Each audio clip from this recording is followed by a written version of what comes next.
Hello, this is Lilian, welcoming you to the 1828th edition of the Enfield Talking Newspaper, Dateline the 20th of October 2011. The readers this week are Joan, Beverley, Rod and myself, Lilian, with Colin and Cassandra on the controls. Local stories include charging parents is just outrageous, and elderly to face greater isolation following cuts, and Cameron asked to back petition, and tougher sentence, long overdue. And now I have a special news item for you.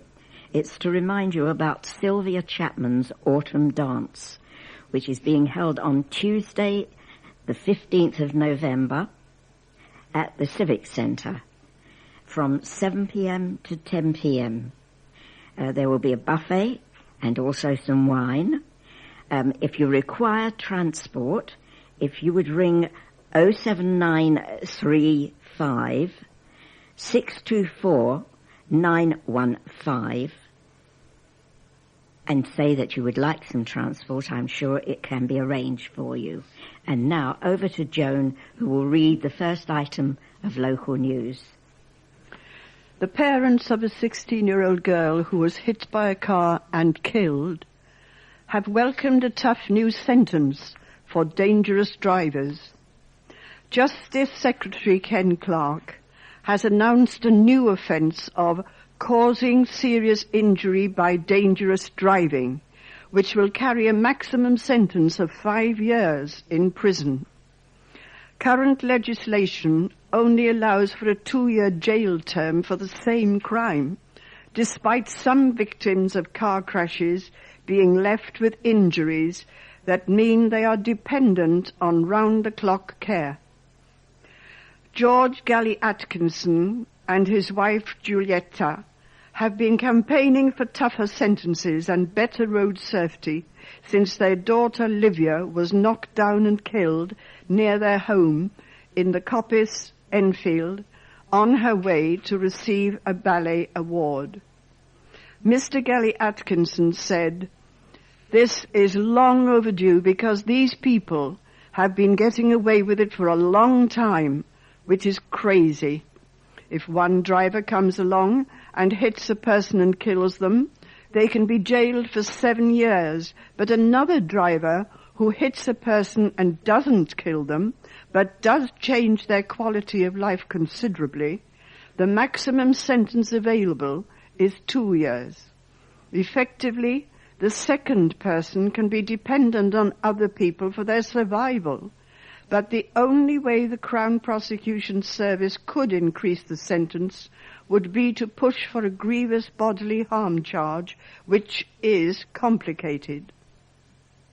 Livia died in January 1998, but the driver convicted of causing death by dangerous driving, who mounted the curb and hit her, was given a fine of just over £2,000 and a 5-year driving ban.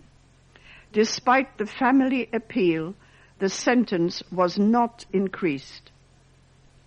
Mr. Gally Atkinson, who with his wife set up the annual Livia Awards recognizing police work to track down criminal drivers, added, "This is fantastic news, but we would rather people drive safely and legally than anyone having to go to prison." Mr. Gally Atkinson also thanked MP for Enfield Southgate, David Burrows, who has worked with the family for the past 5 years to try to introduce tougher sentences. In a campaign to plug the gap in law between the sentence for killing someone through dangerous driving and causing serious injury, we have just heard the good news that after I unsuccessfully attempted introducing an amendment to the Road Safety Bill in 2006, the government has now finally agreed to increase the sentence for causing serious injury by dangerous driving. It is an example of the fruits of years of hard campaigning and the influence constituents can have locally and nationally.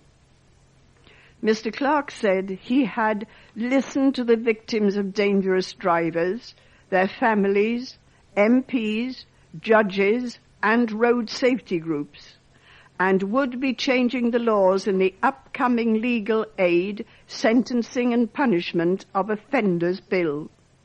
Mr. Burrows will be co-hosting the Livia Awards on November the 9th. An Enfield MP called on the Prime Minister to join 40 other MPs and back the Don't Carry, Don't Kill campaign by the Enfield Independent. Enfield North MP Nick Dubois asked David Cameron at Prime Minister's questions in the House of Commons last Wednesday whether he would support an amendment for under 18s who use a knife in a threatening or endangering fashion. Government proposals would limit the punishment to those over the age of 18, but we have joined forces with Mr. Dubois to push for the laws to tackle the scourge of knife crime among young people. Mr. Cameron said, "I will certainly look closely at what my honourable friend says, and I know the Justice Secretary is doing this too. We do want to move ahead with the mandatory sentence for adults and will look very carefully at the arguments my honourable friend makes." Mr. Dubois has already met Justice Secretary Ken Clarke to discuss his tabled amendment. He has also met a coalition of anti-knife crime campaign groups, including Solve This Ongoing Problem, Anti-Knife UK, the Nelson Williams Foundation, TAGS, that's TAGS, and Gangline. So far this year in Enfield, 2 teenage boys and a young man have been stabbed to death on our streets. A petition signed by hundreds of residents will be handed to Parliament in the next few weeks. Staff at a special needs school have ordered the parents of a disabled boy to pay £225 to replace a teacher's necklace their son broke by accident. Michael and Sheila Marquand were left in shock after the head teacher at Aylan's school said they must repay the full value of the Tiffany necklace after their 8-year-old son Zach, who suffers from attention deficit hyperactivity disorder, snapped the chain in half. The school, in Keswick Drive, Enfield, caters for children with emotional and behavioural difficulties. There is no dress code advising teachers what to wear while at work. Instead, the couple were told it was a teacher's human right to wear whatever they liked, and if a pupil spilt paint on a member of staff's Chanel suit, the parents would have to pay for that to be replaced as well. Mrs. Marquand of Putney Road, Enfield, took the necklace to be repaired, but staff at the school were not happy with the way it had been fixed and insisted the family repay the entire cost of the £225 silver necklace.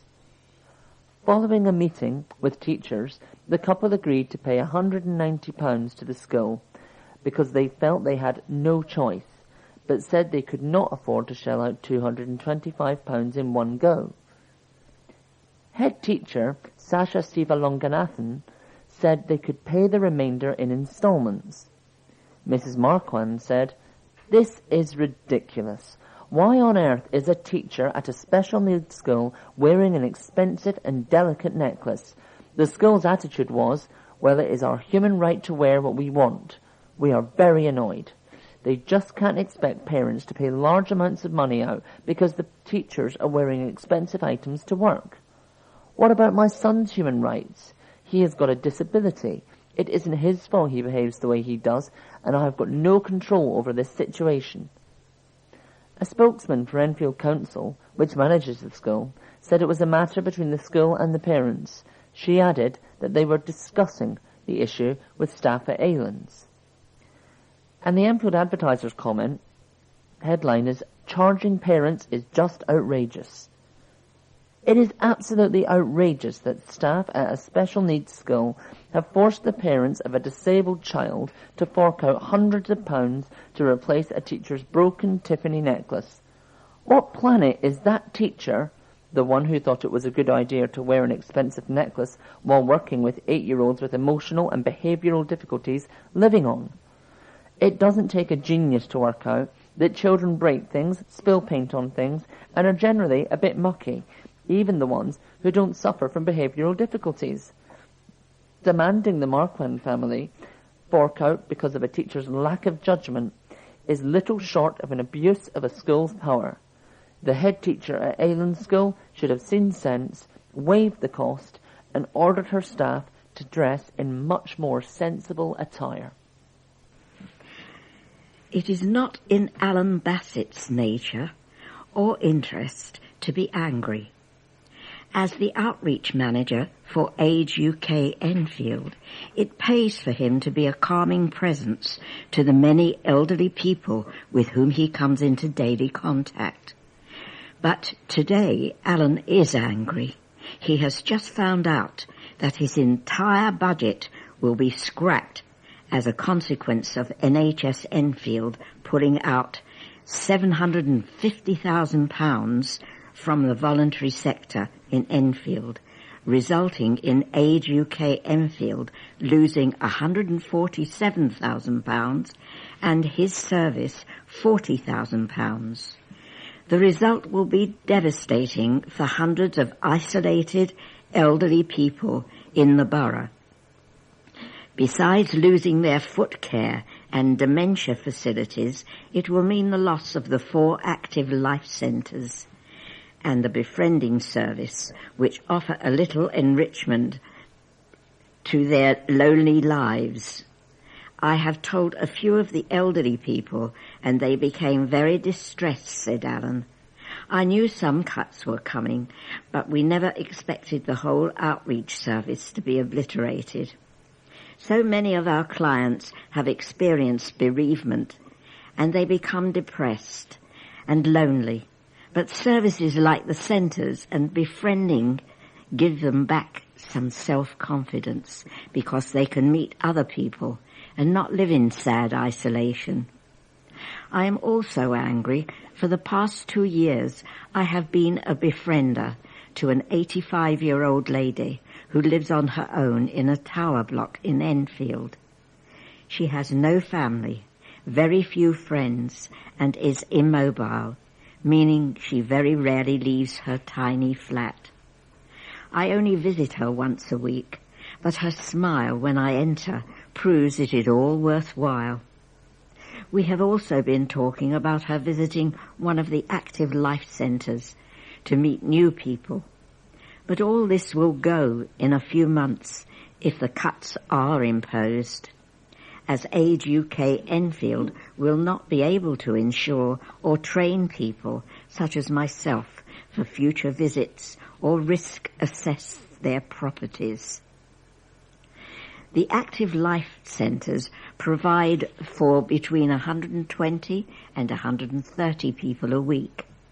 While we have about 20 clients who use the befriending service, added Alan, we also have about 286 volunteers who give up their time, and some go on to gain an NVQ in social care.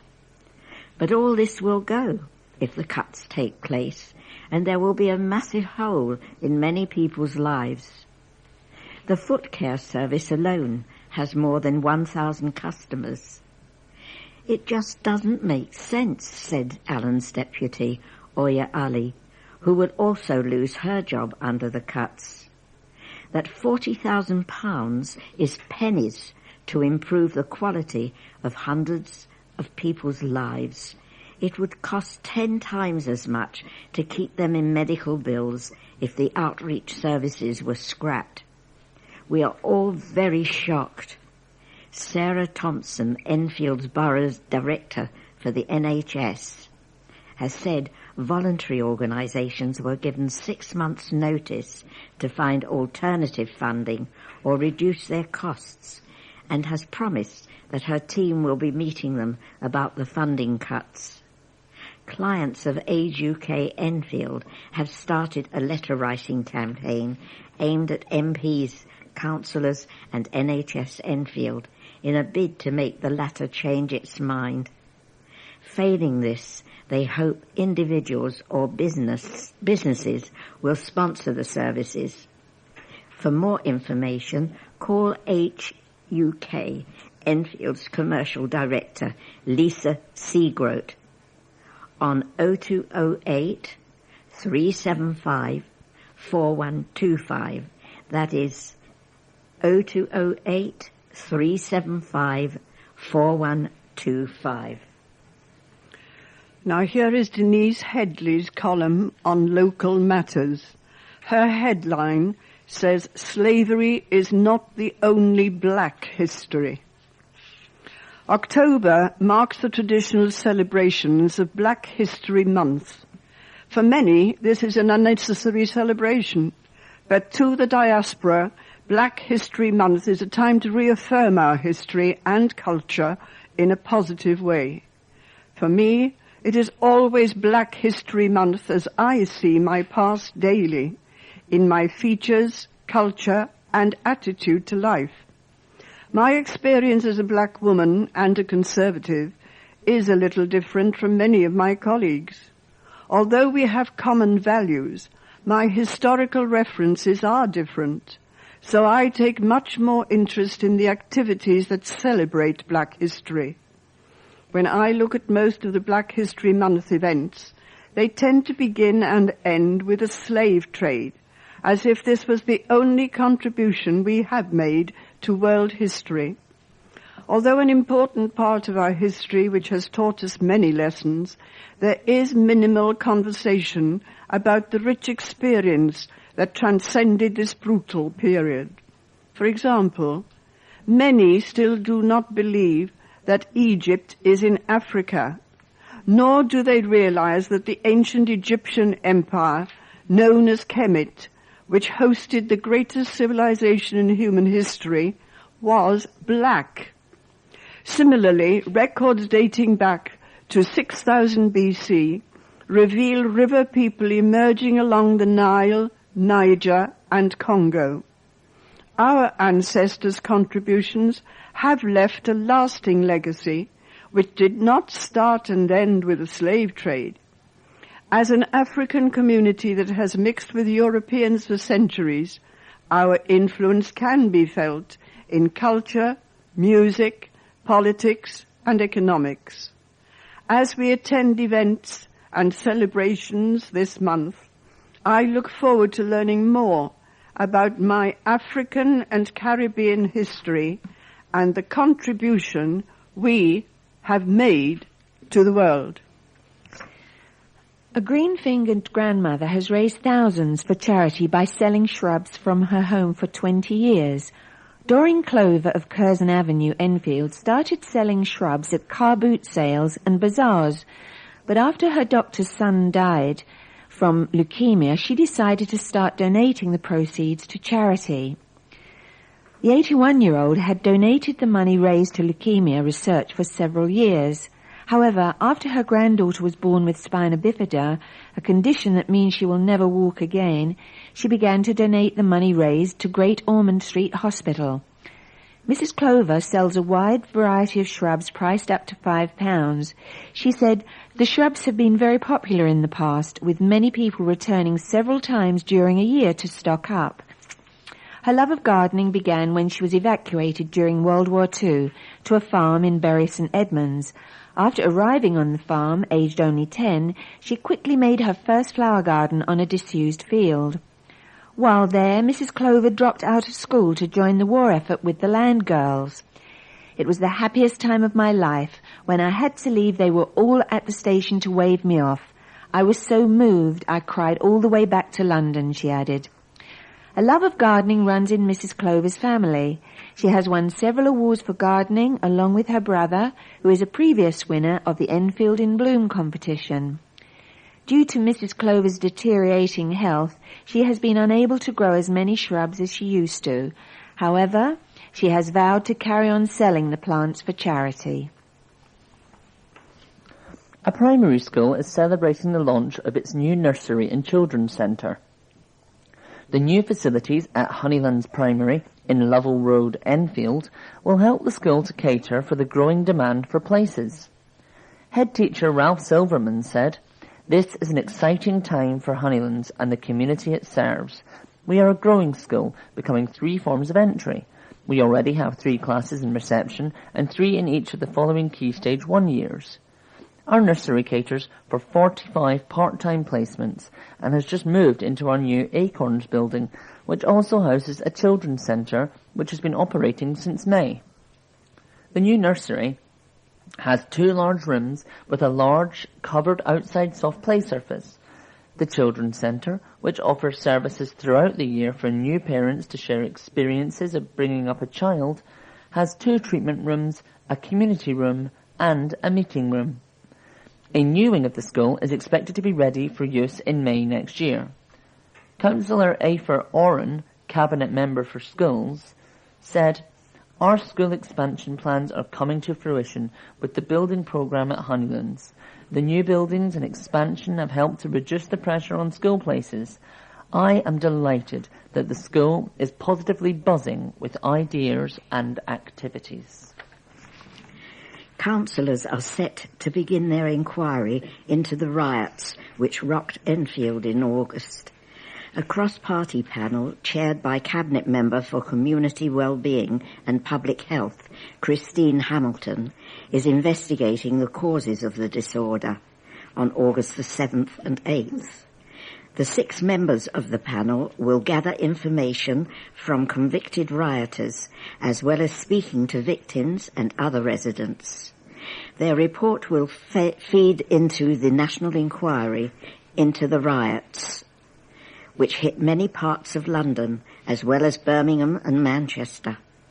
In Enfield, rioters took part in looting and acts of vandalism, setting fire to cars and smashing windows.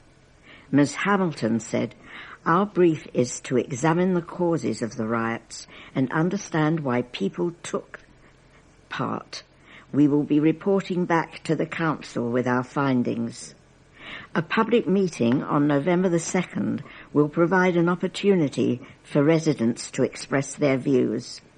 The meeting starts at 6 p.m. at the Dugdale Centre in London Road, Enfield Town. We want to get to the root causes of what happened and take steps to prevent the same thing happening again, added Ms. Hamilton. This is a very important announcement from the Advertiser. In last week's Advertiser, we printed a story that said Kettering Hall in Ordnance Road, Enfield, was set to be used as a temporary base for a new free school, Enfield Heights Academy, next year. In fact, Kettering Hall will not house the new school, and it will remain a community building. A location for the school is yet to be announced. A man from Walsall who fled police and council officers after being caught illegally using a disabled badge has been fined. Vagus War, 37, was ordered to pay £662 in fines and court costs after he parked in Sydney Road, Enfield Town, using his aunt's blue badge while she was on holiday. War fled the scene, but his car was seized and impounded. He was among a number of cheats caught during a clampdown on the illegal use of disabled badges in June. Also in court earlier this month were Mizana Rahman, 38, of Central Avenue, Edmonton, who used his daughter's badge to go shopping while she was at school, and Kelly Fitzsimmons, 35, of Waltham Abbey, who used her late grandfather's parking badge. They were both told to pay a total of £490 for the offence. Councillor Chris Bond, Cabinet Member for Environment at Enfield Council, said, "Blue badge cheats are not only selfish but also incredibly stupid if they think they can get away with robbing from disabled people in Enfield." An Enfield MP is calling for action after a housing charity described renting a property in the borough as unaffordable. The Private Rent Watch report by Shelter showed that in the year ending June 2011, the average rent for a 2-bedroom home in Enfield was £1,049 a month, 54% of the average full-time pay in the borough. The charity considers any rent that takes up more than 35% of pay as unaffordable. Not only does Enfield fall well within that bracket, it has the 18th most unaffordable rents in the country. Edmonton's Labour MP Andy Love is urging the government to start a house building programme and introduce more regulation in the private sector. He added, "Affordable housing is by no means as available as it should be. Ordinary working families in our area are being priced out of the private rented sector, and as mortgage credit becomes harder to come by, more and more people are having to turn to social housing. But there is far from enough of that to take up the slack." A new £2.2 million building designed to be a learner hub opened at an Enfield college last week. The opening ceremony for the 1,000 square metre structure at the College of Haringey, Enfield and North East London last Tuesday was attended by the Mayor of Enfield, Christiana During. The two-storey building includes a large ground floor space for student-led activities, as well as administration offices, computers and 6 classrooms. Councillor During said this is such a wonderful development for the centre and for Enfield, since it is a new resource for the whole of our community. College Principal Paul Head also unveiled plans for more building work, including a new reception at the front of the site. He said, "Following the launch of the Learner Hub next July, we open our new purpose-built construction training workshop as we continue to meet the need for construction training in Enfield. Our Enfield Centre is growing and we are very excited about the new developments taking place." 2 men were arrested on Thursday in connection with the murder of Negus McLean in Edmonton and have been bailed until January. Police questioned 2 men, aged 18 and 25, on Thursday over the fatal stabbing in Westminster Road on April the 10th. Officers have now formally questioned 16 people about the killing, all of whom are out on bail. A £20,000 reward is still being offered for anyone who comes forward with information leading to the conviction of Negus's killer. We have reached the end of side 1 for this tape. Please stop your machine now, take out the cassette, turn it over and start side 2.